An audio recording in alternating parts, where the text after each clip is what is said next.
Hi friends, it's Kayla Moran and welcome back to the Let's Get Candid podcast. How is everybody doing today? Happy Thursday, good morning, good afternoon, good evening, whatever day or time it is that you're listening. So excited to be back on the mic with you guys, and I have a really exciting episode for you guys. But before I do, I wanted to say my quick suck and sweet of the week and also ask how you guys liked last week's Tuesday's bonus episode. I know it went up a little late. It was actually meant to be the intro of this episode, but it was just too long and I wanted to give you guys a bonus episode because I wanted to share that piece of it, but I thought maybe I'll make it its own separate thing. So let me know how you guys liked it and if you like bonus episodes or what you want to see on the podcast in the new year as well. But really fast suck and sweet of the week, and then I will let you guys go because this combo with Ashley is one, very long but very important and really exciting, and I'm so glad that we finally get to share it with you. So my suck of the week is that it is the awkward period between Christmas and New Year's where it's like, do I work? Do I relax? Do I prepare for the new year? Like, what am I supposed to be doing right now? And in all honesty, I should be packing and I should be working because the office is technically closed right now, the law firm that I work at, but I will be out an additional week from my trip when the office reopens, and there's a bunch of stuff going on right when I get back. So I will be working a little bit this week to prepare for my absence, and so my senior associate and my partner are able to take on my caseload for the week that I am out. But, not really a suck, it's just like an awkward, I don't know what I'm supposed to be doing, but I have so much to do, but also I want to take off time because it's holidays. But have you ever been there? Let me know if you've been there too. And yeah, what do you like to do? How do you motivate yourself during this period on the days that you're not focusing on rest? Because that is also very, very important. And my sweet of the week is that I'm going to Ecuador soon, finally.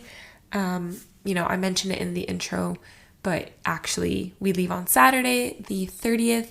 So this intro is a little bit closer to when I'm actually leaving, but I am so excited to finally go to Ecuador, and I'm really going to use this trip as an unplug, but of course I will sneak in some pics and videos for you guys while I'm there. So stay tuned if you don't follow me already at Kayla Moran, it's linked below. But I'm really excited to go and just be in nature and unplug and unwind. And we're doing a spiritual healing bath and a massage.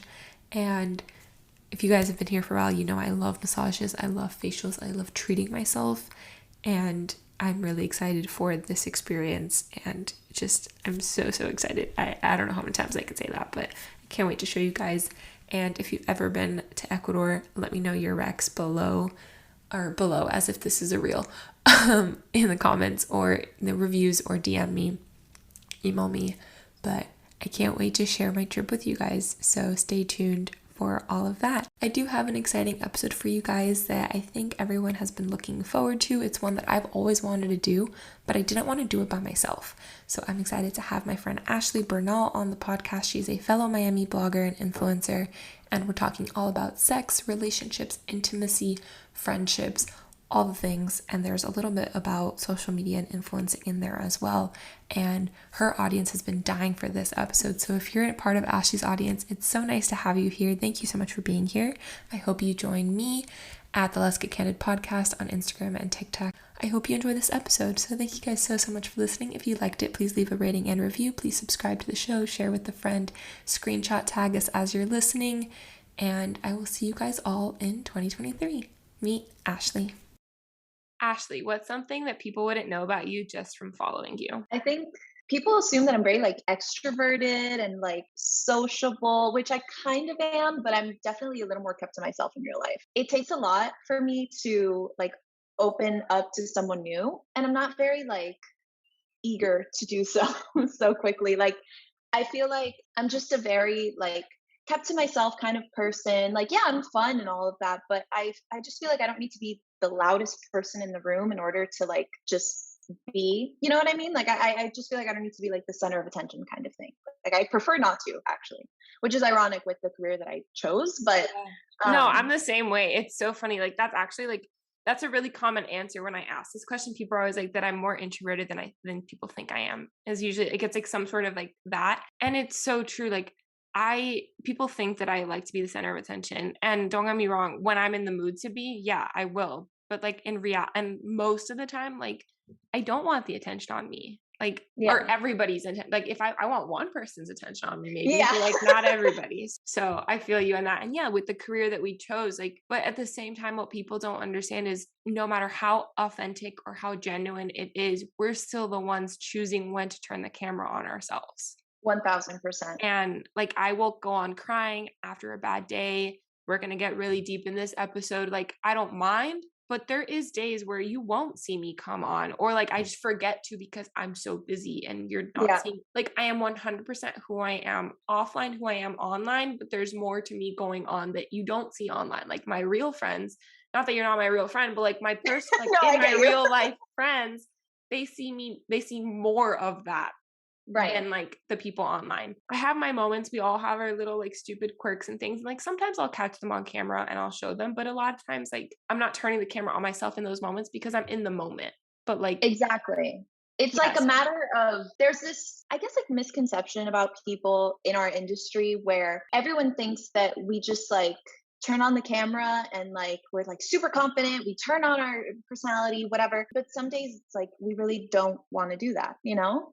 Like we rather just be a little more chill, a little more reserved. And I think we're allowed to do that. I feel like there's also this almost like expectation from followers and from like just people in our industry. I hear it all the time where people just think they're entitled to like every single part of your life. And that's not the case at all. I think privacy is something that I hold like very true and near to me. And I don't think that there's anything wrong with that. You know, like I hear a lot about the term like gatekeeping and like how people think that, oh, you tag like or you don't tag a shirt that you posted. And it's like, why are you gatekeeping that? So maybe I just want to go to like this one small boutique and I don't want 500 people there because they're going to get the shirt that I want, like stuff like that. You know what I mean? yeah. No, for me, half time, if I don't tag it, it's because it's old. Like, and I just can't Exactly. tag Yeah. it 9 times out of 10. No, it's so true. And like, I'll talk about everything and anything, but there's like, names or locations or Location. like Yep. specific, like there's like little things like I'll fudge it a little bit just so it's not, you want something for yourself. Like you want, like, let's Exactly. say like perfect example, like, neither of us are going out tonight particularly, but like if we were recording an episode and going to happy hour with our friends, like our in real life friends, it's like you want to still have a story to tell them, like, that you didn't already share to somebody else or like hundreds of people listening. And it's like little things like that. I think it like you lose the art of like really being like genuine, I think, because, Exactly. and I try to be as much as possible, but there's the not so fun and glamorous sides, and I try to show Yeah, those for too. sure. But I yeah, I think privacy is, it's hard to be yeah, private in the public eye because if you give an inch, they're gonna take a mile. And like if you even open up that door, they think like, oh, you shared it once, like we want more. And it's like that's okay if you step back and be like, actually, I'm putting up a boundary, but it's a lot harder when you've already been sharing it for so long. So it's like you have to be very careful with when you're gonna share something new, how much you want to share. Like I always say, like you have a boyfriend and you share him sometimes, like I've made it sometimes, very yeah. clear to my friends, like on social media, it will look like I don't have a boyfriend. If and when I do, you won't see it. Like you won't know because that's something that like they're a part of my life, but they are not my whole life. My children, when I have children, same thing. Like I know what boundaries I want to have. They're just, I'm not at the point in my life where I need to set them, but I know what they are. And you Yeah, just got to definitely. choose for you what the right boundaries are. For me, it's like I used to be in like a very public relationship. I've been on Instagram for almost like 6, 7 years already, but I didn't take it seriously until like 2020. I used to be in a very public relationship and I was posting him all the time and it was like a long-term thing. It ended on like a sour note, but in retrospect, it's great that everything happened the way that it did. But all of this to say, it used to be very public. I used to post like every second of every day with him. And now I just value more privacy in my relationships. I don't think that you need to be posting your significant other 24/7 to almost have the validation of someone thinking that you're happy on social media, you know? Yeah, I 100% agree. And just because you are posting that you are in a happy, healthy relationship doesn't mean that that's really what's going on behind closed doors anyway. So it's like, Exactly. you Or have to vice look at versa. it. Yeah, you have to look at it from that side too. Like people think like Instagram is what you see is what you get. And no, it's a highlight reel. And as much as there are people like us that show like the not so pretty parts, like the end of the day, to some extent, it will always be a highlight reel because you're not walking in our shoes. You're not seeing the inner workings of what's going on and the behind the scenes. Exactly. But that's actually kind of what we're going to do today. We're going to go a little bit deeper on that, which I think is really cool, at least in the I'm very dating and excited to do so, relationships for and sure. intimacy side of things, which is something I was telling you off air. It's like I've always wanted to talk about. I just like didn't really know how like to do it by myself. And it's like not everyone wants to talk about that. But Yeah, I wasn't exactly. gonna ask people to talk about that, but then it kind of happened while we were DMing, and I was like, perfect. Like I can have this conversation now. And also, it's been a year of the podcast. I feel like people have grown up with me. I feel like now is a good time to do it too, as we're approaching cuffing season, quote unquote, and Yeah. all of those things. But really fast before we jump into that, how did you become quote unquote the girl next door? Because that's kind of what you call yourself. People love to ask you questions like as like a big sister or like girl next door. How did that kind of come about? I think it's cool that you do that. I'm just curious how it happened. Thank you so much. So, that nickname has followed me pretty much since I was in like middle school. I had this like guy friend who we were like watching that 70s show one day, and he was like, "You're such a girl next door. You're just like Donna." How like Donna was Eric's neighbor, you know? Yeah. And it was that whole thing where it's just like the girl next door. And obviously, when you're in middle school, you're not going to pay attention to like, oh my God, this could be a really good branding opportunity, you know? Yeah. So I just like, lived my life, whatever. And when Instagram started, I had my first like Instagram account when I was in senior year of high school. And my whole thing was the girl next door, playing into that little nickname from my childhood, I guess, and your new BFF. Like, I always wanted people to be able to confide in me, or at least go on my page and not feel this sense of comparison, this sense of attainability. Like, I always wanted to make sure that I was an open book, and also just a safe space and somewhere where it didn't matter who you were, what kind of person you were, where you were from, whatever, you were always accepted on my page. And you always felt this sense of just comfortability and safety. And at the end of the day, just felt like you were hanging out with a friend kind of thing. And it's really ironic because nowadays, whenever I meet like my IG friends in real life, they're like, okay, you're literally exactly like you are on IG versus like in person, which is, I think it's wonderful that like I'm able to translate my personality on a screen. Like, I think that's really cool. Yeah. So, I don't think you get like 100% of my, like, I wouldn't say it's dry humor, but more so of like, I'm not monotone, but almost like kind of just like very, like, I have a deeper voice for a girl, and I kind of just like very like,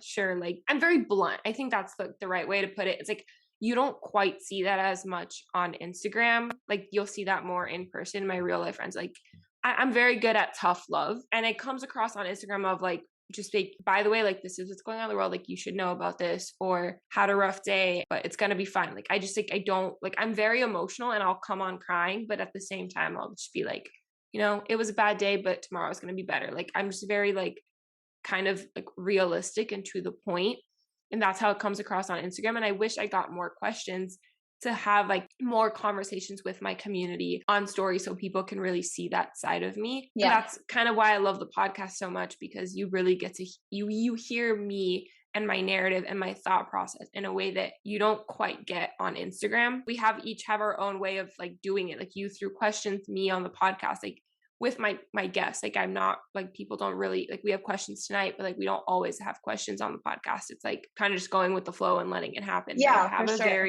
I have a very like blunt take. I'm the girl that people come to for advice, but then I can never take my own advice.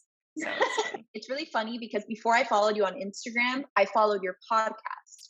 And that's what kind of led me to like, going through your Instagram or whatever. And I was like, oh my God, this girl seems like so just cool and down to earth at the end of the day. Like, you just seem very salt of the earth, just, like no drama, no like, I don't know, like no typical influencer thing, you know what I mean? So it's really refreshing. Yeah, I mean, I won't say there's no drama, because there's no shortage of dating stories to go around. But in the influencer side of things, I'm the type of person, like, if there's a lot of drama going on around one person or one thing, I'm like, I don't want to know. Like, that's just too much to keep up with. I have enough going on in my own head. Like, that's a lot of energy for me. I guess it's like boundary that I've set. It's just like, I'm not interested. My friends and I, like, we have enough going on. Like, I'm helping them already, like helping myself. I have stuff going on at school or work or life. Like, I love pop culture as much as the next girl, but that's not my whole life. Like, I'm not going to devote hours of my week to knowing what's going on with the Kardashians. Like, do I care? Yeah. Do I know what's going on? Sure. But like, do I know the inner workings of it? Like some people? No. Trust me, I'm trying to dissect what's going on over here. Like, just as bad. So, but I really appreciate that, because it's funny when people find my podcast first, which is always weird to me. And then they get to know me. It's like they see a different side of me.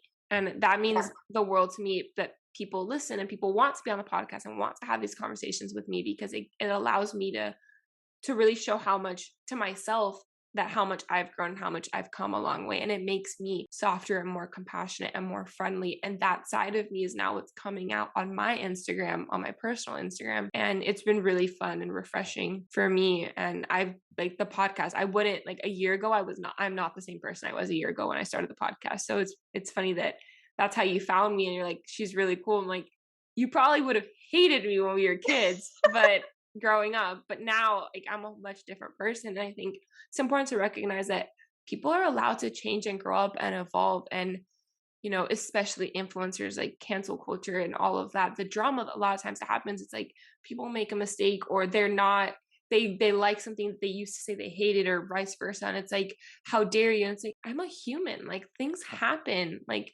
or it's like, you're partying it up now. Didn't you have a boyfriend? It's like, well, thanks for making me now have to say that I broke up with him. And like, I can't live my own life. Like, it's hard growing up in the public eye, or living your life in the public eye. And in a way, like, again, we're turning the cameras on ourselves. It's like a mini reality show. Yeah. And it's hard. It really is. I think the part that you were saying just about just people almost forcing you to admit things that maybe you're not ready to talk about yet and all of that. I think that's like just a bad part about what we do, because people expect you not to have boundaries when it comes to this like career. And it's like, if you don't have boundaries, you really won't be able to live life the most authentically, Yeah. And that goes for real life too. Like setting boundaries with people in your personal life, your friends, like, as we all grow up and change, we drift apart. Some friendships get stronger, some friendships drift apart. You make work friends. You're allowed to have different types of friends and different types of people in your life. And some of my closest friends, I don't live in the same city, let alone the same state as anymore. I don't talk to them every single day, but we're still really close. Or I talk to them every single day about the dumb shit that happens.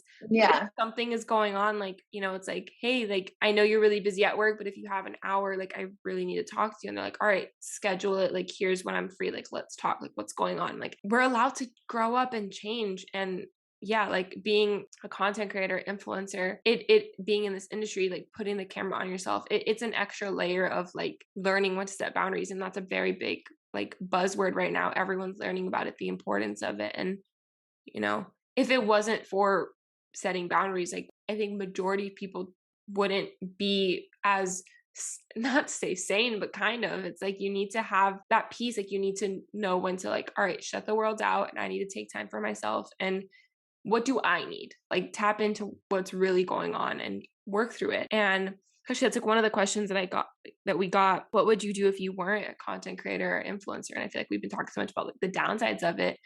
And we want to talk about the positives too, which we'll get to at the end. But like, what would we be doing if we weren't doing what we're doing now? I think that I would be, it's like different sides of the spectrum completely. I would be either a child psychologist or a chef. Yeah, very different.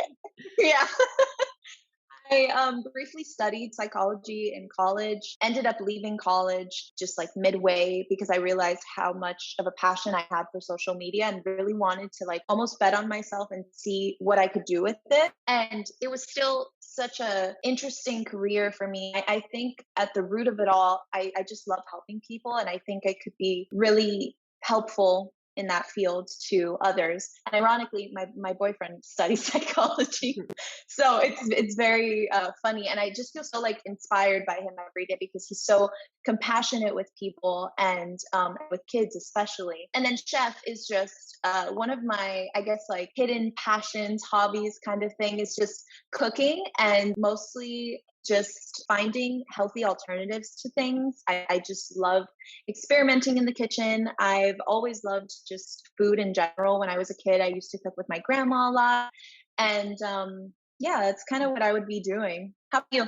It's funny that you say that because my cousin, she's 15 and she either wants to be a child psychologist, but she also loves cooking and she just loves food in general. So that's like, Oh my it was like, gosh. I like, you said that, I was like, my cousin. I actually really want to ask you about like your decision to leave school. Cause that's like, I talk a Yeah. lot about entrepreneurship and college and like, if it's like college is right for you, grad school, like all of that on the podcast too, but I went all the way through school and more school. So it's like completely opposite. But if I wasn't doing this, I honestly don't know because I always wanted to be a lawyer and I probably in some way would have still be a lawyer. I was always going to finish out what I started. I just think getting involved in content creation and social media when I did it in 2018 in college when I was blogging, like really back in the day, that was my outlet. And I now am a lawyer for creators and influencers and helping with the branding of that. And I feel like it just came kind of like I got to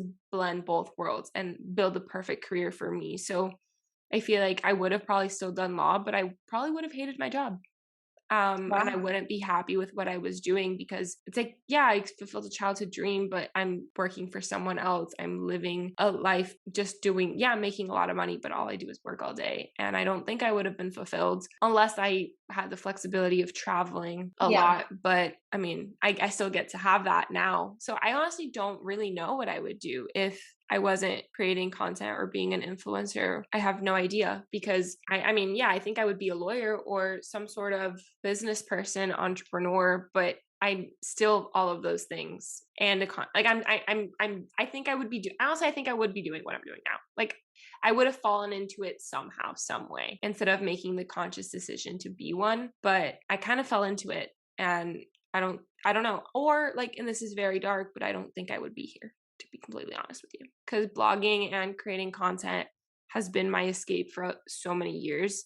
And the friendships that I made through it, through Instagram, have become truly some of my best friends in real life. And to be honest, I don't know, or I don't think I would even be here. It's crazy how, we choose to put the microscope on ourselves, but it could also be really positive in a lot of ways. Absolutely. We're going to jump into questions now. So someone said, I'm 21 and still haven't lost my V card. I feel like such a loser. Any advice? And so I'm 24 for reference. How old are you? 26. Okay, so you're a little older. Do you want to go first? Yeah, you're not a loser, first off, whoever sent that question.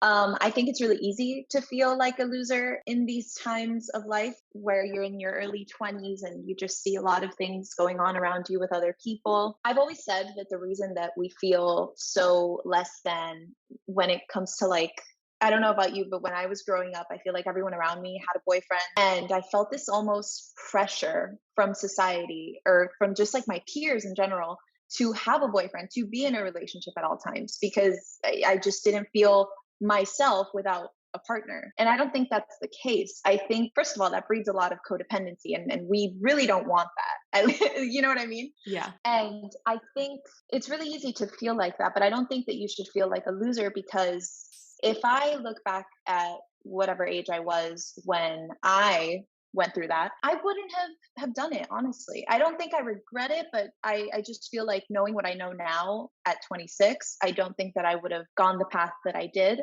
just because it was just an out of the way thing. Kind of like, oh, so my friends stopped asking me about it. You know what I mean? I'm with you. Like my answer is similar. Like I'll tell you when, because I think I've said it on here before. I was 16, so it's been about 8 years. Okay, I was 17, so yeah, and that's old for most people, in high school. When at least yeah. when we were in high school, I feel like I don't know. I feel like it gets younger every year, to be honest, which is probably why she's saying she thinks she's a loser. But I really don't. I don't call yourself that, because to be honest, if I could have, I wish I would have waited. Like if I could have, I would have. Yeah. And I mean, I could have, but like I tell my cousins, my younger cousins, this all the time. Like I wish I would have waited. I tell my friends it all the time. Thankfully I wasn't in a relationship with him at the time, but it was my first boyfriend ever, and I remember we made the conscious decision to be like, we both want to lose it, and we want it to be with someone we know, and like we want to be with each other even if we're not together anymore. So like it was my ex, but it was also my first love.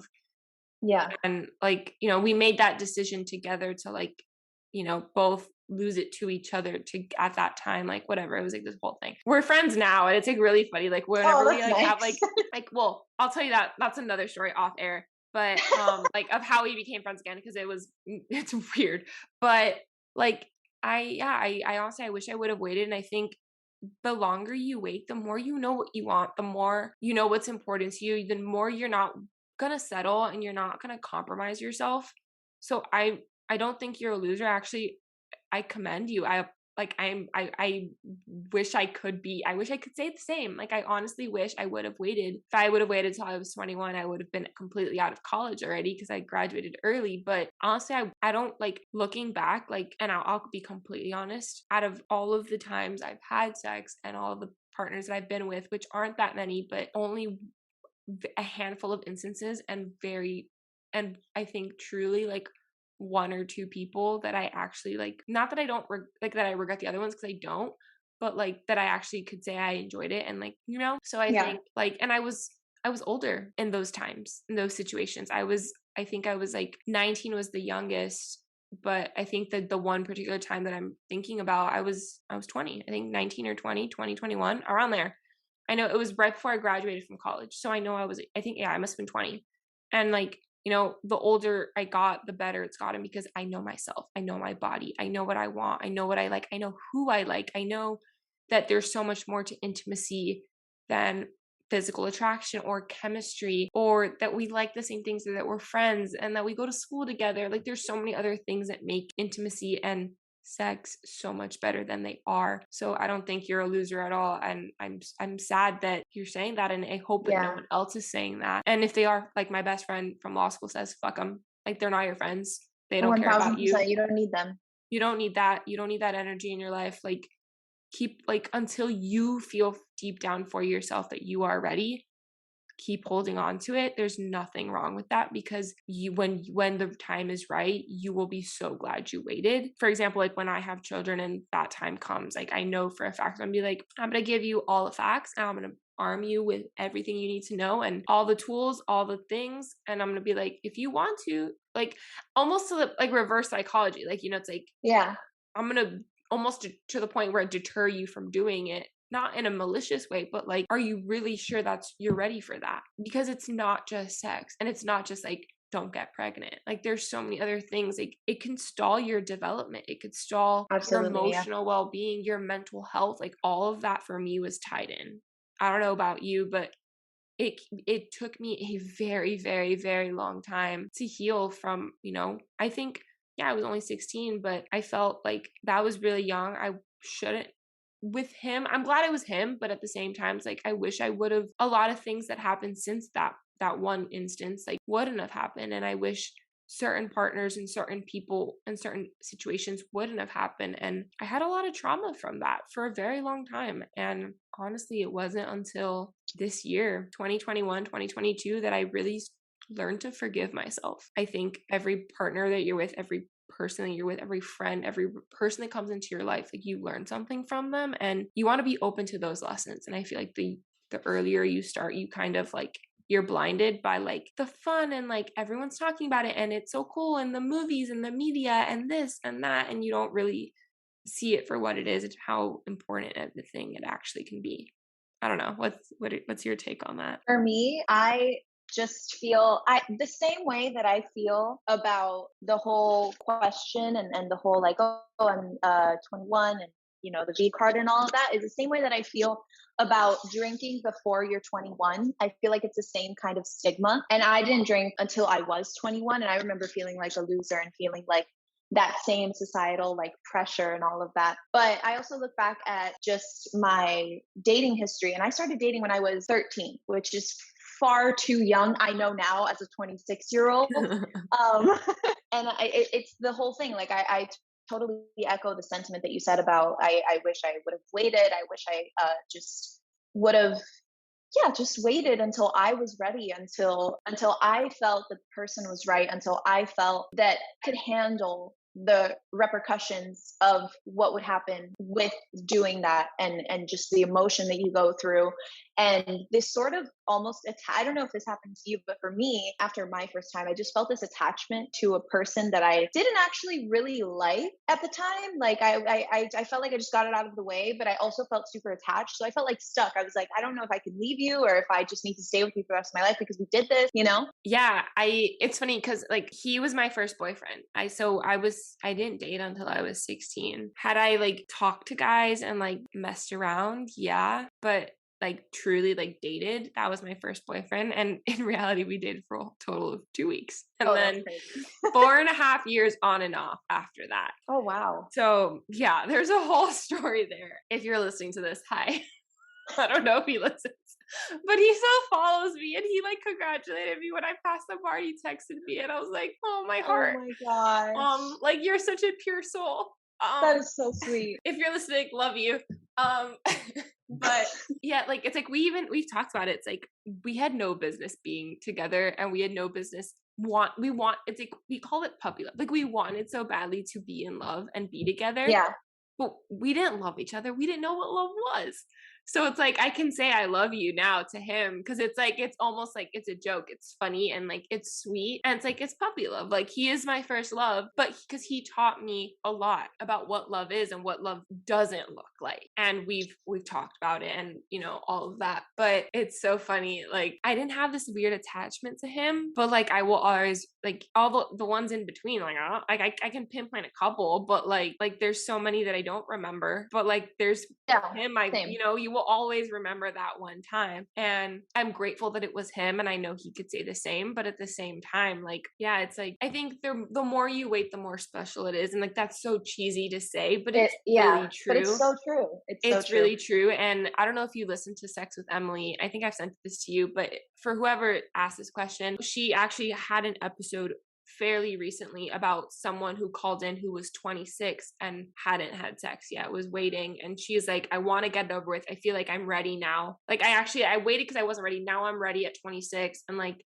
how do I do it? And she was like, if you've waited this long, just keep waiting. Like you don't want to throw it all away just to do it now that you know you're ready, but like you're going to set yourself back if you just rip off the Band-Aid. It's almost like why would you throw it away in like heat of the moment scenario kind of like thing. Unless you again you have to like unless it's a really good one night stand that like it's gonna be worth it, then sure, go for it, all the more power to you. But you have to really think long and hard to yourself, like because unfortunately it's true biologically to women, like we are gonna get attached a lot easier once that step is taken. It's just biological. We know that. And it's really hard to do casual. 1000%. Yeah. At least for me, like we were talking about this off air, like I'm in the point in my life where like I would love to do casual because unless he is willing to give me 100% what I'm looking for in a romantic sense, I either want that or nothing. And like, so like, I can do casual in certain circumstances, but at the same time, like if I'm not going to get my needs met, then it's not worth it to me. And because I know myself, I know what I like, I know my body, I know what I'm interested in. And I read a lot. I listen to podcasts like Sex with Emily. I'm very in tune with what I like, or I'm learning to be at the very least. Yeah. Like when it's not meeting my needs, I'm willing to walk away. I think the older you get, the more you're able to do that. I think at 21, just keep waiting because at this point, like it's going to be all the more better when you do meet the right person. And probably the first time's probably not going to be that good because it's not that good for anybody. But like a few more times after that, it'll probably be really damn good. And I wish I would have waited. At the end of the day, I really do. So yeah, don't call yourself a loser because you're not. I promise you're not a loser. I'm a firm believer of like signs from the universe and just like everything happens the way that it's supposed to. 100%.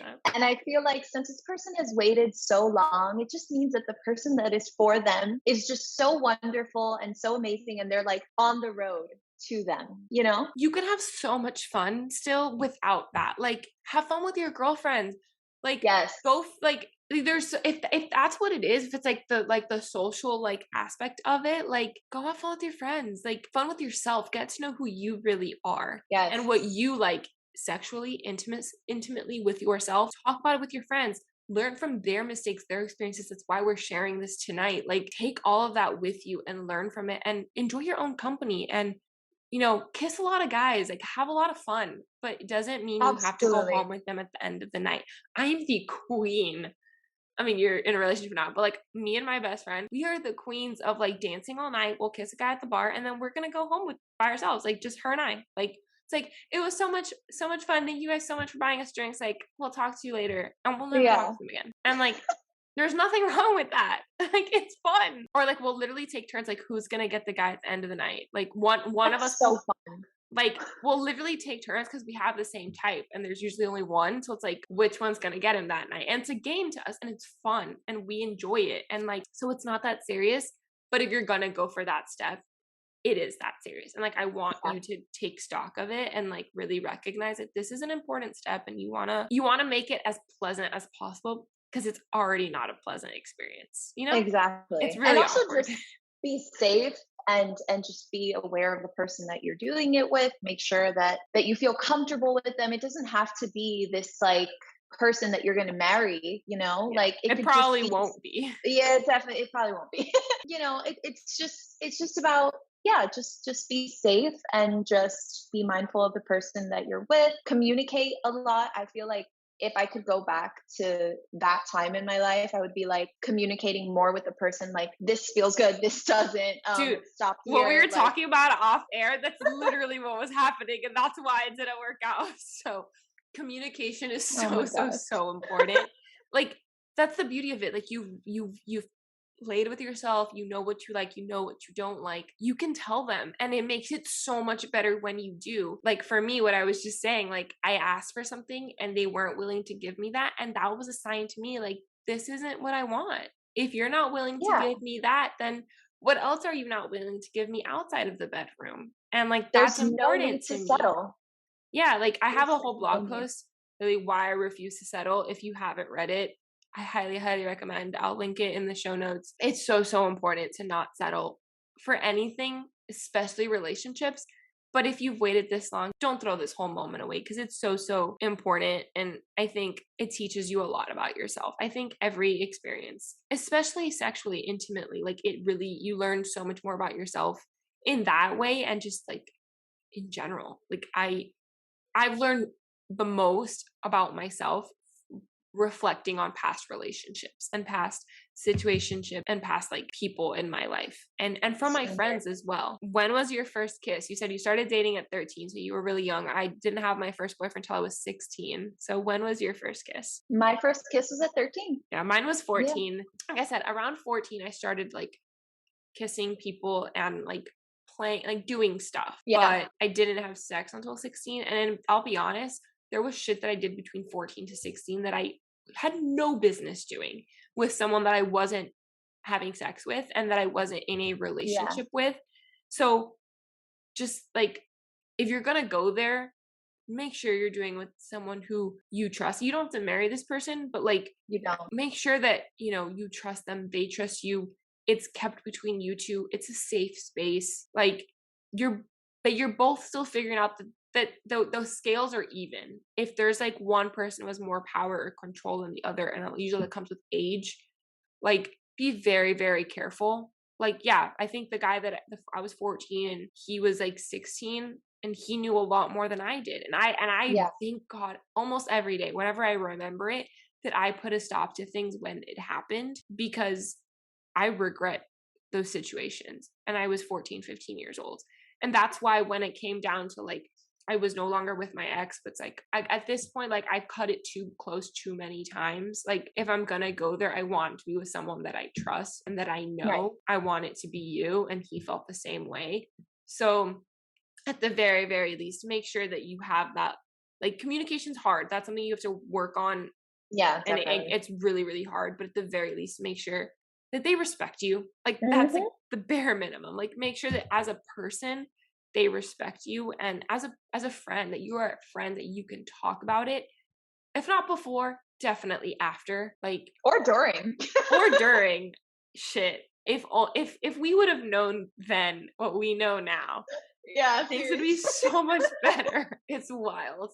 But yeah, mine was 14 and it was a pop kiss. It came out of nowhere. I was on a cruise And he was like we were talking about it. He's like, have you ever been kissed before? And I was like, do you want to? And I was like, no, not really. And out of fucking nowhere. And I was like, okay, guess I've had my first kiss now. Like, wasn't looking for it. Can't even tell you his name. I know what he looks like. I remember that. But like, I want to wipe all of that from my memory. It was awful. So mine was in 6th or 7th grade, I think. I was like either 12 or like turning 13 or something. Before I like officially dated someone at 13, I had like a crush on this guy, and we were kind of dating, but like dating in middle school is just like, I like you, you like me, walk me to class. Like, I have a story about that. Like, so funny. So yeah, there was one day where it had been like weeks. I think it was like in between like spring break kind of thing. And we came back to school, and the guy's best friend comes up to me and he's like, so and so, I don't want to say the name, so and so wants to kiss you. And I was like, oh my God, mind you, we've been quote unquote dating for like 3 months. And I'm like, oh my God, okay. And then I'm like walking to my class, and I see him pull up like right next to me, and he's like, oh, hey. I'm like, hi. And he literally grabs me, pushes me to like the fencing of the school, and the whole entire like homeroom class is there like waiting for us to kiss, and they're like, I kind of love that for him though. A for effort. 13's a lot for that. That's a whole production, but like I kind of love it. Nuts. It was so crazy. And then he like kisses me, but it's like one of those kisses that lasts like 0.1 seconds, and it's like, that's it.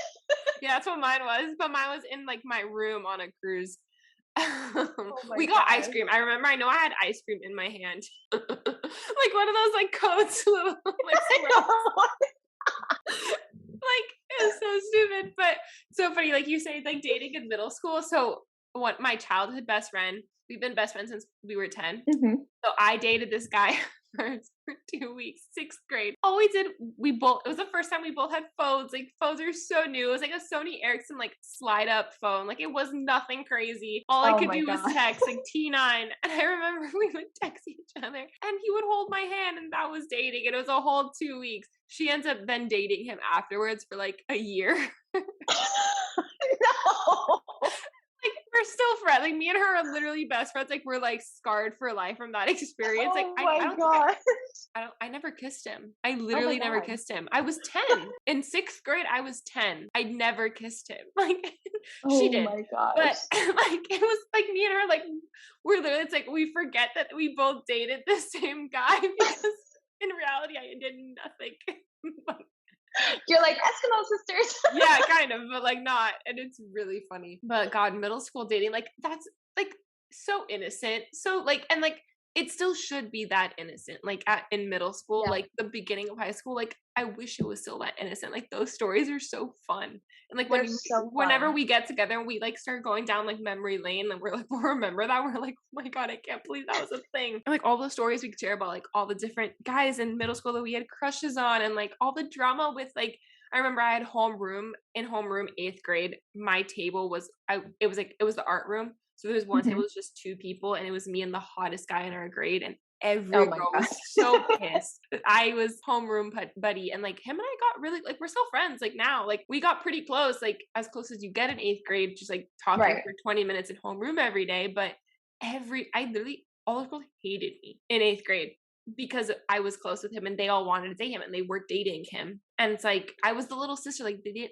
didn't see me like that at all. Yeah. They don't know that. And it's like, they heard, of course, that I had, and like we laugh about those things now. And it's like, him and I will laugh. It's like, remember when we had homeroom together? It's like, oh man, if we could go back, the stories we would tell from those days, like it's so innocent. I miss that. Like, it's so fun. I honestly, like, I wish we could go back to that kind of like, that's the kind of relationship I want now. Like that fun, innocent, like that to me is intimacy, conversations, like, yes. Really like this is in a way it's intimacy, like with friendships, with relationships, like coming home at the end of the night. I've had a long day from work, and it's like, do you need a hug? Do you need a massage? Like, here's a glass of wine. Can I make you dinner?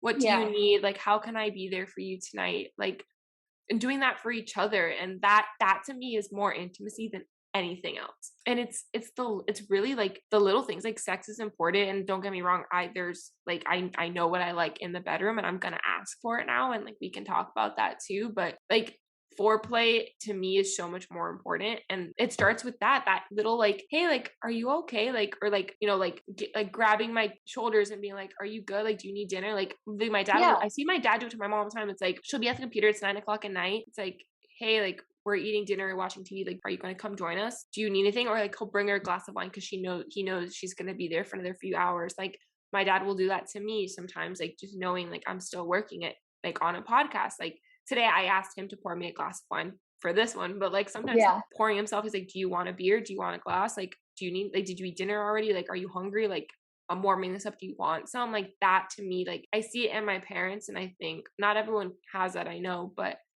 like we see that on TV sometimes too, or books, and it's like those are the little things to me that are intimacy, and like that to me is, it's foreplay. At the end of the day, it's like, you know, if I'm feeling good and I'm feeling relaxed and de-stressed, and like I see that they want to connect to me on that deeper level, I'm like gonna be a lot more willing to go there because I know we're on that level, we're on the same wavelength. But if it's just like hot and heavy all the time, it's like, all right, like then it gets routine, like, almost. Yeah, it becomes routine. It's just not fun anymore. And I think I was going through the motions growing up, like, you know, 16 to 20 of sex. I was just going through the motions because that's what I was expected. You know, it was expected. It's college. You're seeing a guy, you like them, they like you. Like, you're supposed to do those things. And I was just going through the motions. And at the end of the day, it's like, I just felt empty. And it wasn't until 2021 that I really looked at myself, and I was like, I mean, mind you, there was like a dark moment, but like, thankfully I've never been assaulted or anything like that. It wasn't that, but it was the moment where I realized, like, do I really want to be here? And I had to like reevaluate it. And I was like, you know, I'm going to stop because I don't want this right now. This isn't the life I want. Like, I want to have a relationship. Like, he was a friend with benefits, and it's like, no, like, I want a relationship. I don't want casual anymore. I want intimacy. I didn't know at the time that's what I was looking for. Right. But now I do 2, 3, 4 years later. And like, when I ask that of a person now, they're not willing to give that to me. It's like, all right, I'm going to step away. Let's be friends. It didn't work out. See you later. And, you know, it's awkward, but at the end of the day, I'm happier for it at the end. And we're all happier for it at the end of the day because it wasn't going to go anywhere. So I think it's really important to recognize that there's so much more to sex and intimacy than the actual act of sex itself. Definitely. I think to your point about the communication and just how that falls into just, you know, like foreplay and all of that, I think it's so special to have this like line of communication with your partner, with whoever, you know, you're with, where you could just almost glance at them and they just know what you need, what you're craving, whatever. And it's like, you know, not pertaining to like sex specifically, but just like anything, like, oh, do you need like a glass of wine, like you said? But I know that in my relationship, communication is super important and super fundamental to just like things running smoothly and having our moments of intimacy and all of that. I think it's so important. Communication is just like such a major thing for me. I think if you're not communicating, there's no sense of almost honesty, if you know what I mean. Like I feel hey, like you're holding back. You're not telling them what you're thinking, because it's not like those thoughts aren't running through your head. Exactly. It's so funny. Like I like talk to a lot of guys on dating apps, and like half the time, 90% of the time, they don't go anywhere. They're just like texting until it fades out, and then it's like, all right, moves on. But I've kind of used those. I don't know if you ever did this when you were like dating, or if you've been on dating apps, but I have a story. I kind of use those as like gauging, like, how intimate can I get with someone? Like, I'll share little pieces of myself in that, and like, and I'm never to this person. If they share that to whoever, like, it literally means absolutely nothing to me because I don't know this person. And it's like, it's a way for me to test out, like, am I ready to go there? Am I ready to have that conversation? Am I comfortable having that conversation? Like, you know, it's a really cool way for me to test that for myself. And with the last person I was seeing, like, I played the Serena Kerrigan Let's Fucking Play card game. That game highlighted for me a lot of things that were like, this is just not going to go forward. And that's important to me. If playing a card game that's meant to be fun, it's meant to be insightful, but it's meant to be fun at the end of the day. And like, we're both uncomfortable playing this. If I were playing with you, or like my girlfriend, or like, fuck, my brother, like, it wouldn't be weird. Like, because we're also, me and my brother are very open with each other. Like, we know way too much about each other's sex lives. Yeah, my sister and I as well. I mean, that's a little bit more normal than my brother, but like, this guy, my brother was with me the night I met him. Like, they met the night I met him. Like, oh my gosh. My brother and I were out at a club, or a bar. I think it was a bar. You know, like it goes to show like having those questions, being willing to have those conversations. Communication is so important, and it's foreplay to me. Like that is hot. Like where if I could have a deep conversation with you and you get me, or if I'm nerding out about something and you're like, oh, tell me more. I think that's so cool. Like, what did you learn? Or like, hey, did you learn something new at work today? Like, what'd you do today at work? Like, oh, that's really cool. My parents, when something's going on at work and my mom is really excited because she solved the problem at work, or my dad figured out something at work, my parents are really excitedly talking about it. I'm like, I see the connection, the deeper connection. And that to me is like, I want that. That's what I want. Yeah. More so than like the hot and heavy. Like, hell yeah, I want that too. But like, that's such a small portion of it. It gets stale at some point. Kind Yeah. of thing. But the story that I was going to tell you, speaking of dating apps, I actually met my boyfriend through a dating app.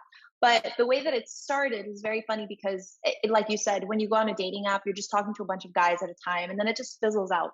There were like 4 guys before I met my boyfriend on Hinge. Hinge is the best dating app. It's amazing. It was my first time on an actual like dating app. I hate those people. Not gonna lie. Whenever it's like, he was my first date on a dating app, or like my first. He wasn't though. But it's like one of the first ones, or my first time on a dating app. I'm like, fuck you guys, like that's not fair. So let me backtrack to give you some context. I had that long-term relationship. We were together for 3.5 years. We broke up. I was single for like about a year, and then I met someone else, and that didn't work out. So we broke up as well. And then at the moment that I was like about to give up, I was talking to my best friend, and I was like, I am just like so fed up with like fuckboys and just like people who don't follow through on promises, or like people who talk more than they walk, you know what I mean? And she was like, you should just try Hinge, like see what happens. I was like, I mean, like I have nothing to lose at this point, like fuck it, I'll go on Hinge, whatever. So I go on Hinge and I like sign up, do the whole profile. We were doing almost like a like a bachelor, like the Bachelor kind of thing, but like she's long distance, so like she lives in the Keys, and like we were just texting back and forth, and I was like, do you think this guy's cute? Like, I don't know. I like his personality, but like, I don't know. He looks like really cool, but also like really douchey, like whatever. And then we landed on my boyfriend, and she was like, this guy looks like exactly your type. And I was like, I saw him like earlier, like 2 days ago. I just didn't like swipe or anything. Cause you know, like when you go on Hinge, you can just like refresh everything for the following day, and then you end up getting like the same stuff.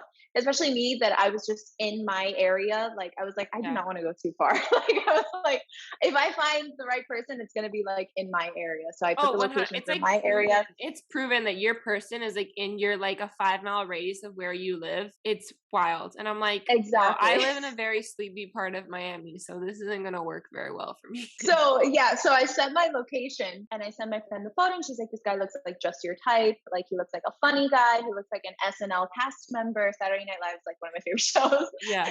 And I love a funny guy. Like I love humor. That's like one of my biggest, I guess, like turn-ons or whatever. And I was like, okay, whatever. Like I'll shoot him like a like just to see like what happens. So I like one of his photos, and like I think he didn't respond for like a day. And then when he finally responded, he responded to one of like my prompts. You know how it gives you like the voice prompts or whatever?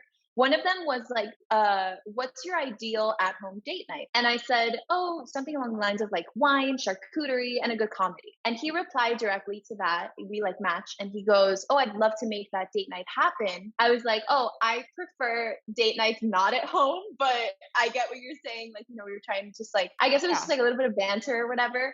But I love that. That's got my number. If we can go banter right away, like that's a good sign. It was just so fun. And he immediately got my number. And this goes back to the whole communication thing. We talked that night, that same night that we matched, for literally until like 2 a.m. And it was like not surface level, like 21 questions. It was like, what was your childhood like? Like, because we found out that we lived around the same area. Where do you go for like a good drink? Like, what's your favorite restaurant? What did you learn when you were, he went to private school. What did you learn when you were in private school? Like just getting really into the nitty gritty of life.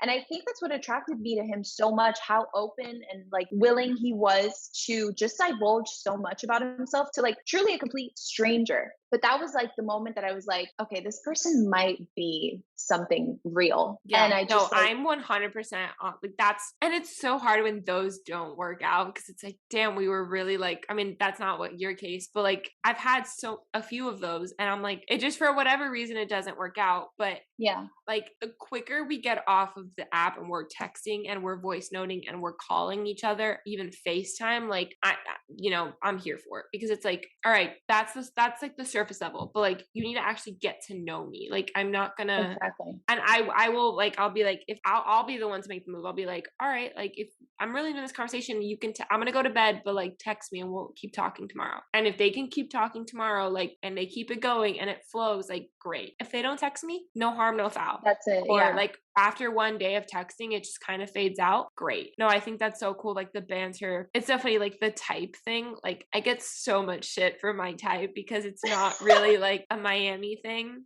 Like, I like white boys. I love a Southern boy, but I like a guy who can dance. So it's like, I need a guy who is maybe not from here originally, but has been down here enough that they Yeah. like appreciate Miami and they love the culture and they love to dance, or at least have rhythm. And like, I could teach you, but like, you need to be into it. Yeah. And it sucks because on paper, this guy was like everything I was looking for. And like, I'm glad we're still friends. Like, and it truly, like, I think once the awkwardness goes away, we would actually be really good friends. But it's like, it's hard because it's like, it's such a limit. It's a small capability, like a small group of people that Yeah. will fall into that. And it's like, my mom was like, you need to, I don't know if you watch Housewives, but the Housewives No. of Miami, the mom, one of them, Alexia Echeverria, she married 2 Cuban guys first. Her third husband's like a white guy. And her mom's dying wish was that she finally married a non-Cuban guy. She did. And like, so far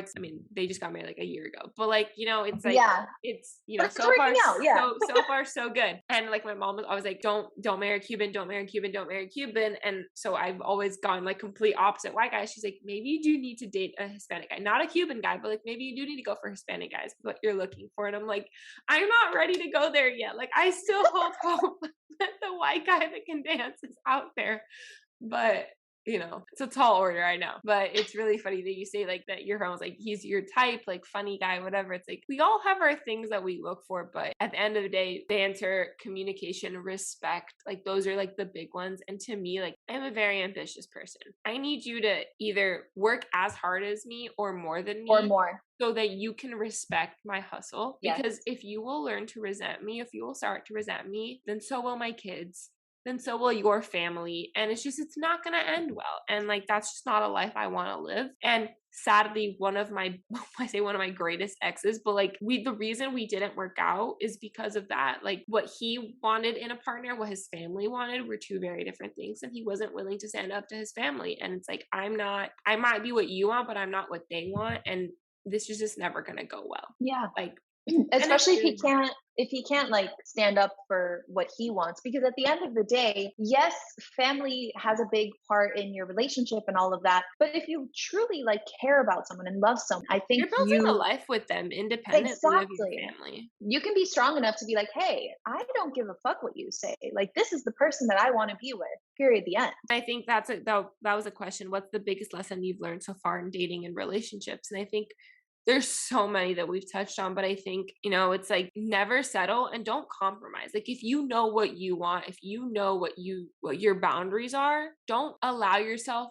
like, he checks all the other boxes, but he doesn't check that one, but that's the big one. Don't go for 9 out of 10 if 10 is like the biggest one to you. And I learned that, it's like, don't compromise, don't settle. Like, you have to know, but with that, it comes like, you have to really know who you are and what you want, and trust yourself, and be willing to be alone, be willing to eat lunch alone, kind of thing. Yeah. It's going to take longer when you're refusing to settle. But I think biggest lesson I've learned is don't settle, because everything that's happening, you're learning from it. And when the right person comes, you'll be all the better for it, and you'll be ready for it, because you refuse to deal with all the other ones before that. I don't know. What's your biggest lesson, you think? For me, this goes into, you'll notice that I reference my long-term relationship a lot, just because it was such a pivotal part of my life. It was during COVID, and like the breakup happened during COVID, and it was like almost 4 years. And I essentially grew up with this person. I learned exactly what I didn't want. I learned really sour parts about people and just the person that I was dating, and just how it doesn't matter how long you can date someone, you'll never get to fully like know them, if there's no line of communication, if there's just withholding of any kind. But I think the biggest lesson that I learned happened when I was out of this relationship. Hindsight's 2020. It was just, you could be the prettiest woman, you could be, well, let's not say woman, the prettiest person, you could be the smartest, you could be qualified in all the ways, you could be someone's dream person. In my case, I was cheated on, and the thing that I learned is you could be all of those things and someone can still, pull a rug from under you and be like, hey, it's over. And it's never your fault. I think that was a really hard thing for me to understand, because I always, for a while, I thought, could I have done something differently? Where did I go wrong? And here I would dissect conversations of ours and be like, did I say something wrong here? Did I like overstep? Did I make him angry? Did I suggest like a place to go that he didn't want to go? It was as minute as that. Like, it was a really big lesson, because you could do all the right things and you could still, someone could still do that to you, but it doesn't mean that you're less worthy. 100%. I have also been cheated on, not to that level because it wasn't that deep, but like it wasn't a 4-year almost relationship, but it's not fun or easy to go through no matter when it happens or how it happens. But I think I've learned that lesson as well, the context of multiple different people. Like, and I think at the end of the day, that's a lesson that we all need to learn, and we all just learn it differently. Yeah. And like, I learned it with situationships or friends with benefits. It's like one person catches feelings, the other one's not there yet. Or maybe they are, but they're not ready for commitment. Right. And I've had that happen too. Like, that was the guy I saw pretty much the whole time I was in law school. Every couple months he would come back. I want this. Like, right before I graduated, he's a year above me. He was like, I want this with you. I see endgame with you. Like, I do want to be with you. All of these things. I'm like, I want to believe you. I really do. But I need you to show me at this point. Yeah. And at the end of the day, I told all my friends, I was like, either he really just doesn't know what he wants, or he's just that afraid of commitment. But at some point you would think how much he cares about me and he feels for me. After 2.5 years of literally not having sex with him, I never had sex with him. I refused to, because I knew that I would get hurt more than I already was. At some point you would think that him caring about me genuinely, because he wouldn't be coming back at some point. Like, the first year was a sick joke. 2.5 years later, there's no fucking way. Like, he genuinely has to give a shit. How is his fear of commitment? Like, you would think that outweighs the fear of commitment. So he must just not know what the fuck he wants. But either way, I'm not sitting around and waiting to find out. It's not happening. And it's a really hard, like, to walk away. But it got to the point where it's like, it's not even fun anymore. Like, at some point you have to just realize, like, it's just not fun anymore. And it sucks. It's like, you want to like second guess every single detail. Like, I shouldn't have said that. I shouldn't have done this. What about, and it's like, no, like, he just wasn't that into you. It's that movie. Like, he's just not literally into you. And like, there's literally nothing you can do about it. But you know what? You learn from it, because you're not going to make that same mistake twice. And I think that's the biggest lesson of learn from every mistake, learn from every lesson. Don't beat yourself up about it. Yeah.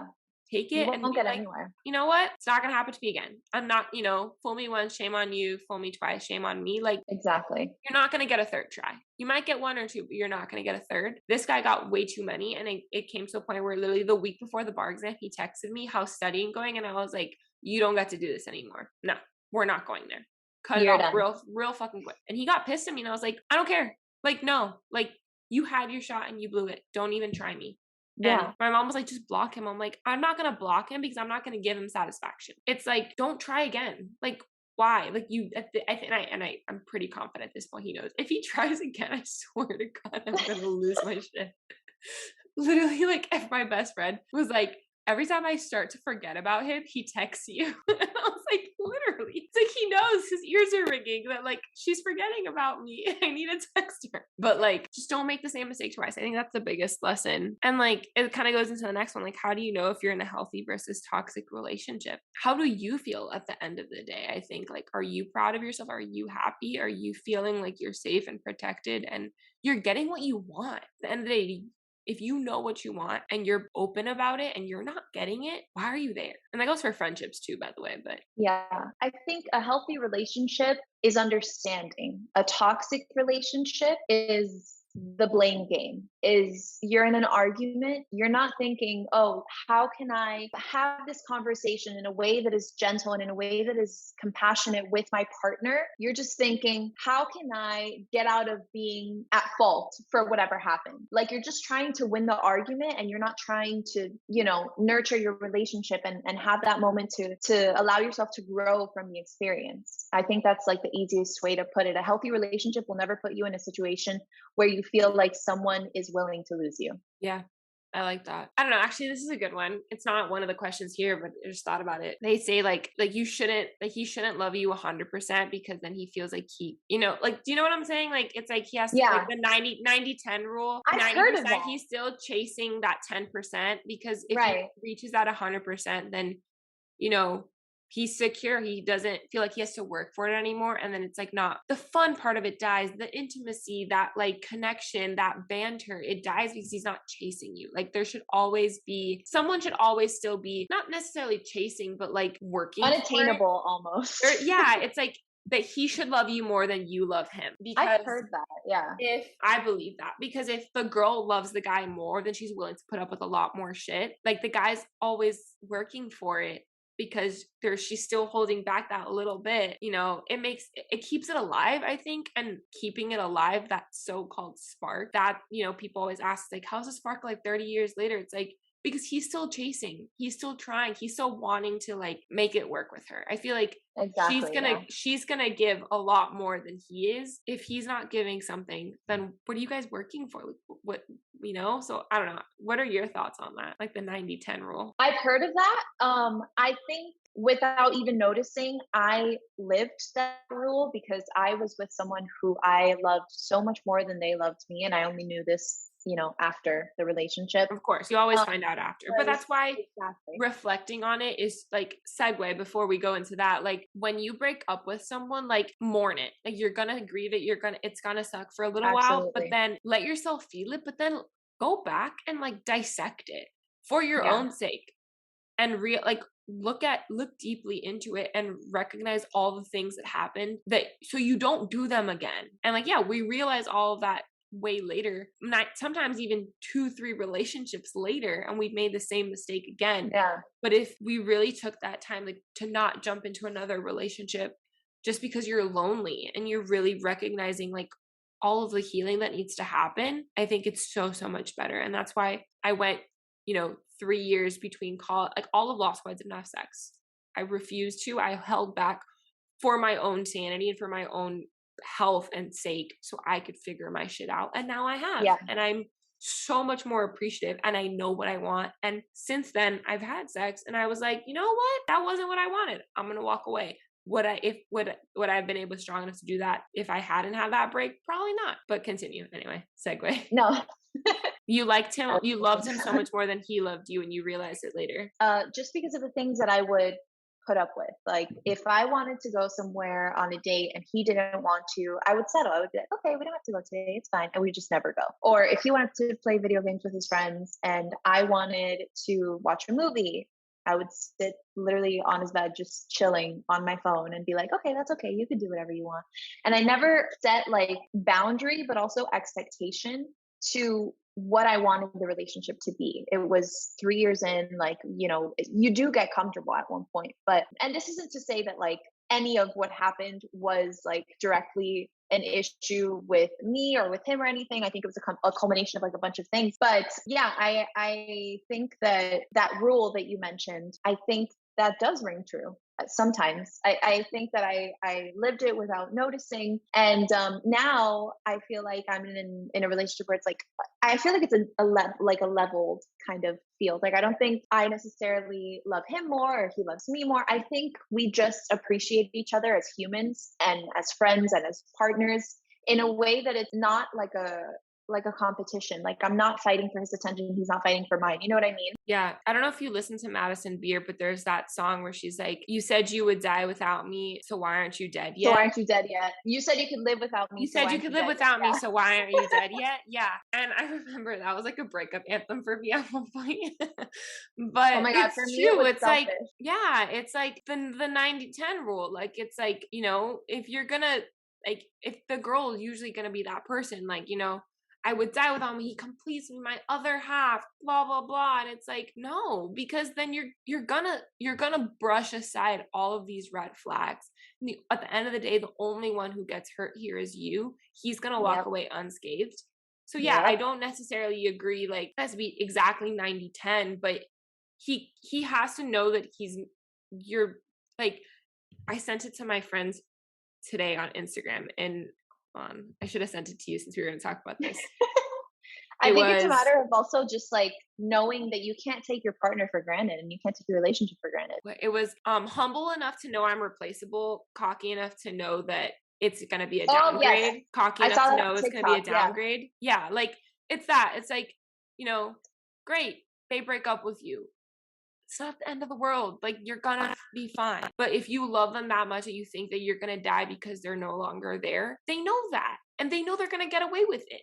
So you can't let them think that they're gonna get away with it. And you have to have that like tension of like, they always have, like, challenge them. At least for me, one of my biggest turn ons, that's a good question. Like, what turn on, turn off? Like, challenge me, question me. Exactly. Not in a like scolding way, but like, I'm a very curious person. I want to have intellectual conversations. I want to be intellectually stimulated. More like that to me physically turns me on. It's like, challenge me. Like, if I'm talking about something and like you want to stop me and be like, but why do you think that? I'm gonna be like, shit, okay, let's go. Like, yeah, why do I think that? I don't know. I just said that. Let me really think about now why I think that. And I think that to me is so much more fun. Like, in a weird way, at some deep level, it's fun for me. Yeah. So you said that, like, comedy, like being funny is like a big turn on for you. For me, it's not so much comedy. Like, I mean, yeah, I hope you make me laugh, but it's like, I need someone who is on my level. Like, you don't necessarily need to be like a doctor, lawyer, architect, engineer, like like on that academically, but like that you are, you're very intelligent, you're on top of your shit, like you're very successful, you're confident, you're ambitious, and that you can support me in my ambitions and I can support you. And if like we can talk about business things, like, not that we're going to work together because I really don't want to work with my husband, but like, that you're going to be like, hey, maybe you should do it. Like, what about this? Like, maybe this is a good idea for you. Or maybe, like, that we can really like go back and forth and challenge each other. That to me is the biggest like turn on. It really is. Like, it's so strange. But when I get like someone that's like, okay, but why do you think that? I'm like, I don't know. Why do I think that? So I don't know. What are some of your like biggest turn Yeah. ons? I love intellectual stimulation as well. I don't know if you're into horoscopes. Actually, I think you are. Yeah, I Yeah. am. So I'm a Gemini and Okay. we are ruled by like the mind and stuff. And I think if I can have a conversation with you that is deep, that is insightful, but it's not like pretentious in any way, like it's not fabricated, it's literally just us having a genuine conversation and you having some input that challenges me or makes me question my beliefs, that is such a turn on. It Oh almost yeah, sounds I'm the foolish, same but it's way. not. I'm the same way. And I'm a Sagittarius, but I'm the same. Like that's what I mean. Like, yeah, like make me think, like make me really exactly. question myself. And I love learning. I'm a very curious person. So yeah. So what's your like biggest turn off? Someone who is just a facade of themselves when they like first meet you. If you go on like a first date with a guy and you could just tell that they're putting on a show just to see like if they can impress you or whatever. I went on a date with a guy once, and this is literally going to sound like a joke. I went on a date with a guy once, and this was obviously before my boyfriend, and we had made plans to meet at a local restaurant. And I was like, okay, I'll meet you there. He's like, oh, you don't want me to pick you up? I'm like, no, no, it's fine. I'll meet you there. It's close to my house, whatever. I get there and he's reading a book. I'm like, okay. We're like having dinner and you just have like a full book in his face. And I literally had to walk to the table, get close to his face and be like, hi. That's so weird. It's just like the pretentious, like douchey energy is such a turn off. Like, just be yourself. I don't care if you don't have the most impressive career, if you, I don't know, if you don't know much about current events, whatever, like it just be yourself, you know? Like, I don't need an encyclopedia. I don't need like a news report like right in front of me kind of thing, just to show me that you're informed or knowledgeable or whatever, when you're truly not, you know? Yeah. I honestly, I think that's like kind of mine too, is because I'm so open and public. And I like, if you listen to my podcast, like you will know like enough about me to know what I like and what I don't like, probably. You know, a lot of times like people will find out that I have a podcast, like, oh, I want to listen. I'm like, it's really not for a male audience, but sure. Like, if you want to, like, it's not like, if you follow me on Instagram, you're gonna see it. So go ahead. Yeah. But then they think that they know what I like. So then they're trying to put on this show, or like guys in general, just like, but you know, like they're gonna drop money on like a nice bottle, or like they're gonna go to the fancy restaurant, or like, let's go to this club. And like, I know how to dance because they say I say I love to dance. And they're like, oh, I can dance. And then they actually can't. It's like, just pretending that they like that there's something that they say. They're not, even if it's an embellishment, but it's like, just be yourself. To appeal like, to you. Like I can sense that. And like, or the minute I can sense it, I'm gonna be like, I'm not having fun anymore. Like, don't just drop the pretense. Like, I am to a fault, and like to an actual fault, not pretentious at all. Like, I literally am who I am. 1000% same. And I'm gonna say shit that I probably shouldn't say.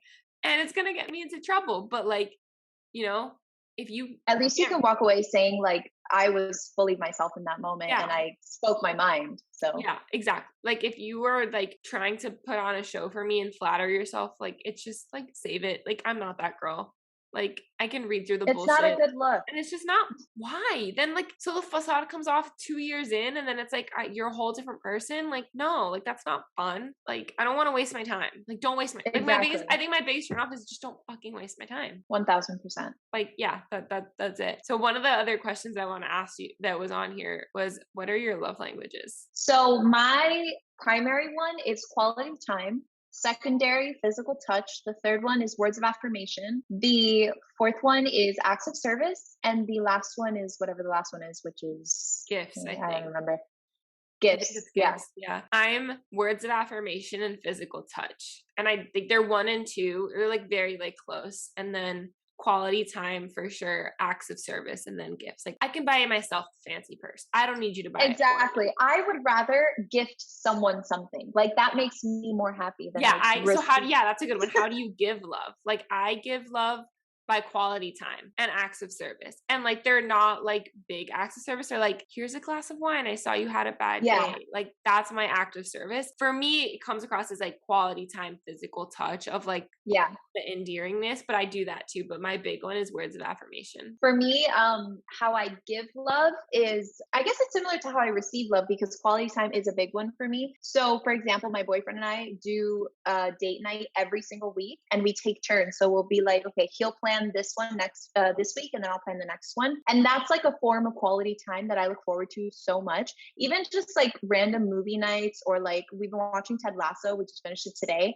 And he'll come over for just a few hours, and we'll just like watch a show or something. And that's like major quality time for me. And it just makes me feel so connected to him and stuff, because like in between like the shows that we watch or whatever, we'll have like really good conversation, and like we'll catch up with, like, he has a really like busy work schedule. So do I, but like, you know, we don't really see each other like every day. So it's nice to have that little like separation, to like have that quality time at the end of the week and just, you know, be together. So yeah, I love that. That is something I really want to, when I have a relationship, I would love to have like date night Friday, and like take turns like doing stuff for each other, or just like making it a point to like, even if we haven't seen each other, and especially when we end up living together, but like even when we're not at the beginning, like making a point that every Friday it's a non-negotiable. Like, we might go out with our friends after to go dancing or something. That's exactly what we do. But so like, or like go to happy hour with work, and then meet each other for date night, and then go whatever, or go home. But like, date night, like, it's happening, and like, try a new restaurant or like go to a new experience or do different things. Like that's like such a goal of mine. That's literally like I have a manifestation list. That's legit like on my list of like I want that in my relationship. Like I have it by I was gonna, category. I yeah. have it by category, like physical, career, financial, like vision, like family, relationship, overall. Like I literally I have was it in gonna, yeah. categories. I was going to mention this because I know you're so into manifesting. For the people who obviously this isn't a video thing, so you're not seeing this, but this is things I want to manifest for 2022. This is December 2021. I met my boyfriend on January 28th of January 2022. And like I literally wrote down a list of just like everything I wanted in a person, and I do it for like career, for Yeah. family, for home, like literally everything, like just how you're saying. And he checks off all the boxes. Like it's insane how people really, I mean, now I feel like it's more of like a quote unquote trend or more Yeah. normalized to manifest and, you know, script and all of that. But people really underestimate the power of manifestation Dude, and scripting. I don't know if you saw on my 2022 vision board, like it literally says I'm a lawyer right there. Like I'm Yeah, showing I her see the it. screen. um like confused for people listening, but it literally says I'm a lawyer. It's my background on my computer and my phone. I made that December 2021, and I every 11/11 for the last month, like well leading up to it, like I actually someone asked like are you religious, and like we don't have to go into that one, but like I am very spiritual. I like to manifest, and I started praying a lot more. Like I grew up Catholic, and I have like my own relationship, and I was praying a lot more every night during studying. Like I pray that I pass. I pray that my anxiety eases and I can get through the test. Like I literally would pray to slow down and read the question fully so I could really answer it to the best of my ability. And like that literally is what I would pray for. And like that I would pass. And then after I took it, well, the night that I took it, my grandma sent me a Spanish, like two prayers, like two different saints of education and like test taking and that kind of stuff. And I did them, and like Palo Santo, like the whole night in the hotel room, like I legit like CBD, Palo Santo, all the things. And Yeah. like I did a meditation, like a Melissa Wood Health meditation. Shout out to her. If you don't do it, you really should. And like, and then every 11/11 since the test, you'd look at my phone, look at the 11/11, look at the I'm a lawyer, and like be like I'm a lawyer, like I know I'm a lawyer, like I passed. I would literally, it's like I pray that I like, dear Lord, I pray that I pass, like, and then I would look at it and be like I passed, like I know I passed, and I did. And it's like I literally like I feel like I manifest, and which is why I feel like I'm in shock, because it's like holy shit, like that's like the biggest thing that I manifested and it came true. So now I know like it really does work and it really can happen. I really can manifest that relationship when the right time is. But I know right now I'm in a season of building my career, building my empire. And I know I have it on my list. I know I want it deep down and I'm very vocal about it. I need a guy who matches my energy and who respects my ambition, respects my hustle, because if they're going to learn to resent me, I want no part in that. And I will support them 100,000%, but I need them to do that in return. And so that's not the season of life that I'm in. And that's okay. And in the meantime, I'm going to stay on dating apps for shits and giggles and go meet people because it's fun. Yeah. But like I'm focusing on me right now and my business. And that's all there is to it, you know? So I'm 100% all about manifesting. I think it's so freaking cool when you realize that it can work. I think that's such a beautiful season of life that you're in, because it reminds me of where I was in 2020 when I started my business. And you were my age. You were 24. Like I was 24. Yeah. I'm telling you, 24, like 23 is like the shittiest year because it's your first year out of college. You're figuring out like your whole life is in front of you. Yeah. 24, like the switch flips and it's like you're a little bit more sure of yourself and like it's gonna be okay. Like you made it through like that first year of uncertainty. Like you're gonna be fine. I'm about to turn 25 and I'm the happiest and most fulfilled I've ever been. And don't get me wrong, I'm the most overwhelmed I've ever been too. But like I know that now, like the job falling through, this guy and not working out, like it literally like everything. I've said this for years, like everything happens for a reason, but like I know that bigger things are coming and I can sense them coming and I'm like, I'm ready for it. Like, let's go. Like, and I joke with all my friends, like, I just want to meet a guy in the wild. Like I literally was telling this guy's best friend, I need a wingman. Like, I want to meet a guy in the wild. Where do I meet guys? Let's go. Tell my friends this all the time. It's like, I'm ready. I'm open to it, but also like, I'm a focus on me right now. But no, it's such a beautiful season of life. I really believe it really that. is. It's so funny that it was for you like 24, 2 years ago. Like, there's something about this like early, like everyone's like, they think like you're dead at 30, and it's like, you're freaking out the older you, the closer to 30. I'm like, I'm just getting started. Like, 24, like, I can't wait to turn 25. Like, I'm excited for what's next. I make jokes about turning 30 all the time. It's like my favorite bit that I do. Like, people will be like, oh, how old are you? And I'll be like, oh, like almost 30. Like, I'm only 26. I can't fucking wait to be 30. Are you kidding? I'm very excited for 30 because I mean, obviously everyone says that it's like, you know, the best years of your life or whatever, but I'm in the same place as you in the sense that like, I'm just getting started. Like, now is when I feel the most established within my business, within my career, within my relationship, knock on wood, like 500 times. I'm so grateful for everything that I have. And it's such a beautiful like feeling to like go from 24 to 25 to 26, whatever, and know that you're setting yourself up today for future you. You're doing little, it could be the most minuscule thing. You could like, I don't know, write something down in your notebook today, and that's going to affect you, you know, the year prior or something. But it's just so beautiful to know that you're in this place of this like sheer confidence that no one can take away from you, especially you at 24, opening your business and like, you know, just starting everything. It's like, I don't have any of those things. Like, business is just getting started. You know, I have no idea what's going to happen with it, but I'm excited for it. And I'm meeting all the right people, and they're giving me so much more than I could have asked for and expected and hoped for. In this, I've announced it 2.5 weeks ago, and like, I could not have imagined. And relationship, you know, also nothing going on there right now, but I feel like, but you're setting yourself up. I'm setting myself up for success, and it's really exciting. And I truly cannot wait to turn 30, because I can't wait to look back at 30 to where I am now and like go back and listen to these episodes. Like, they're gonna always be there. My blog posts, I will on occasion go back and read them.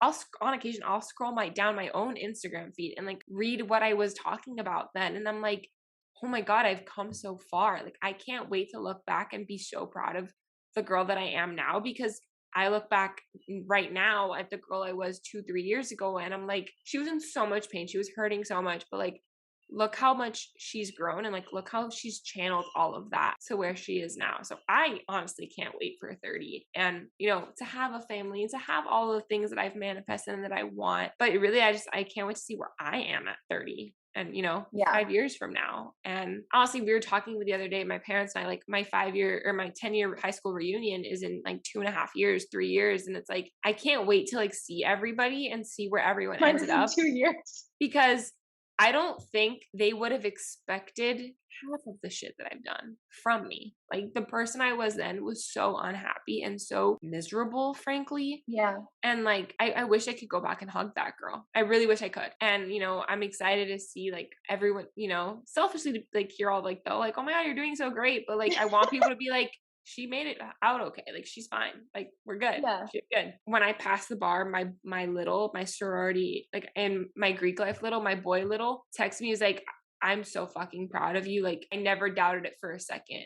Professors sent that to me. High school professors sent that to me. Like, college professors, my law school deans and like professors, and, you know, my family, of course, like random people. Like, I went on a cruise my first semester of law school, like 2 months before the pandemic. I went on a cruise with my family, and I'm still really good friends with one of these guys. And he's like, I never doubted it for a second that you would pass. I'm so fucking proud of you. And I'm like, I don't know what the hell I was doing then. Like, that girl hated law school, was miserable, wanted to drop out, was about to, and like this random, at the time, stranger had this belief in me, and now he's not a stranger anymore, and he's texting me that, and like, or like, I called him, and he's like, I'm so glad you called me. He's like, I knew with you, like, I knew I needed to be a phone call, because during bar prep, he happened to be in Miami for a conference. He was like, I know you're studying, but like, I'm taking you to dinner. Let's go. He like forced me to get out of the library. He doesn't even live in this city. He happened to be in town an hour away, mind you.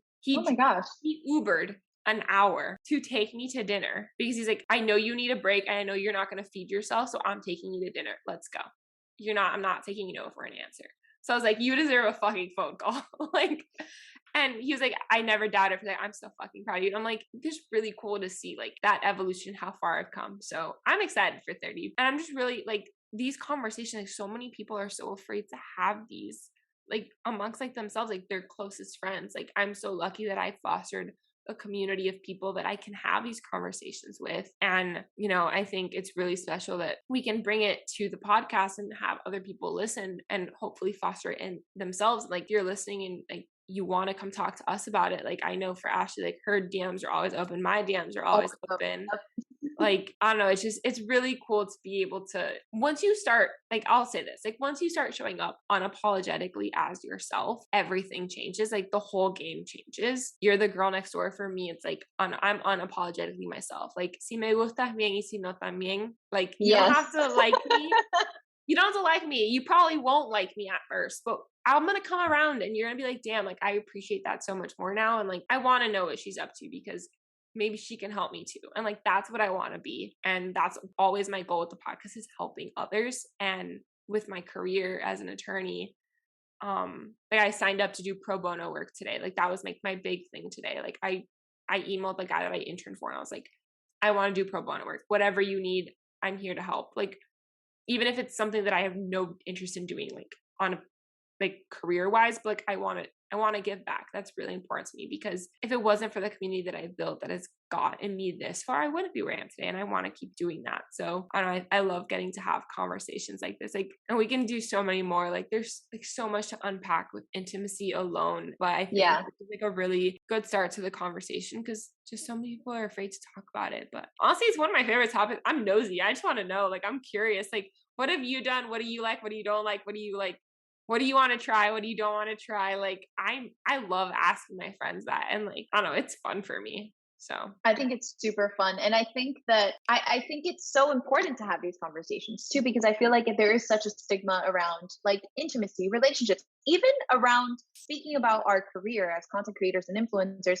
Not many people are open about things in the industry, the behind the scenes, the, you know, just everything that goes on. So I think that if we're able to facilitate those conversations, then, you know, that's what we're here for, you know?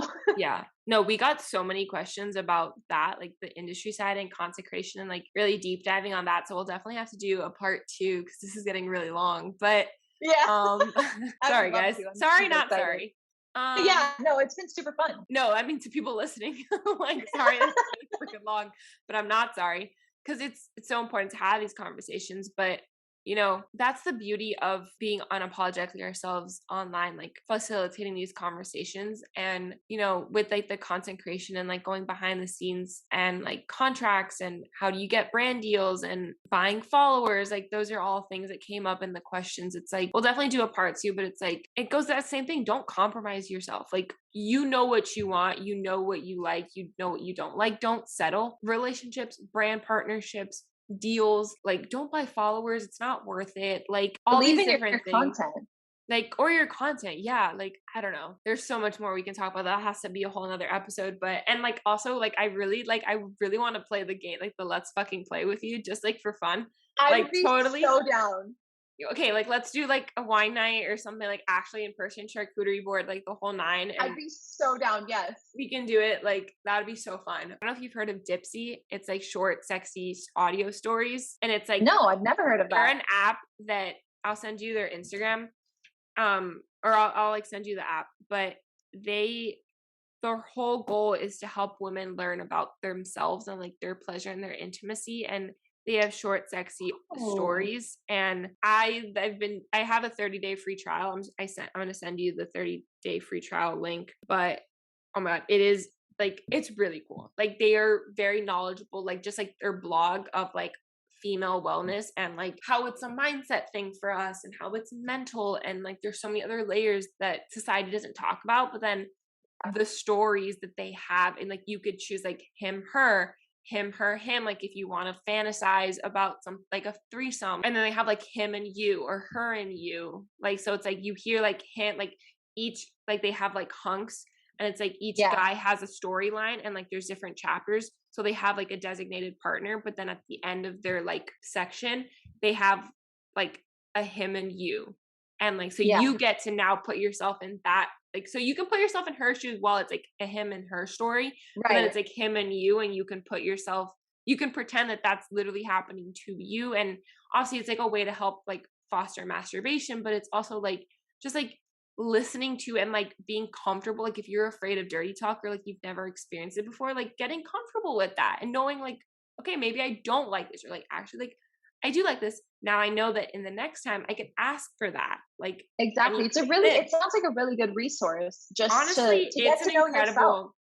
it's an incredible resource. I would love like manifesting this right now. If by the time this episode goes live, Dipsy wants to be a sponsor of my podcast, that would be sick. Yes. I'm literally like, I'm manifesting it. Like I want them to be a sponsor of this podcast 100%. It like, I talk about wellness, overall wellness and mental health and sexual health, they go together. And that's what this is. At the end of the day, it's about sexuality and having a good sexual relationship with yourself. Because if you don't have a good, going back to that first question, like 21 and haven't lost it, like, am I a loser? Like, no, like you need to have a good sexual relationship with yourself. You're going to have a good sexual relationship with anybody. And once you Definitely. have that, you can decide, how adventurous or how non-adventurous do you want to be? And I think Dipsy's a really great resource for that. The Serena Kerrigan Let's Fucking Play card game, like little things like that, that I don't know. I've really like come into my own, like I said, like there was a lot of situations that I've done a lot of things that I now know that I enjoy or that I don't enjoy. I wish I Yeah, would have me done them too. in a different situation. But at the end of the day, I learned from it and I use that to guide me in the next one. And I, like now having these tools and these resources, like people can figure that out without having to make the same mistakes that we did. And I think the more we're open about them, the better it is for everybody. And I love that I get to be the one to facilitate these conversations. It's so freaking cool to me. This is like 2 hours long, but thank you so much for we're probably going to keep going once we stop the recording, but at least we'll stop the recording for you guys so Yeah. you can go to bed. But thank you so much for coming on the podcast. Where can everybody find you and reach out to you, DM you, and keep having these conversations? Yeah. So thank you so much for having me. This has been so fun. I can't wait for our actual like IRL situation with the wine and the charcuterie and everything. It's going to be so fun. You can find me on at the Ash Bernal on all platforms. I think I just have Instagram and TikTok for now. So yeah, you can just follow me over there. My DMs are always open. And yeah, just thank you so much for having me. Yeah, of course. I'll link everything in the show notes. Thank you so much for coming on.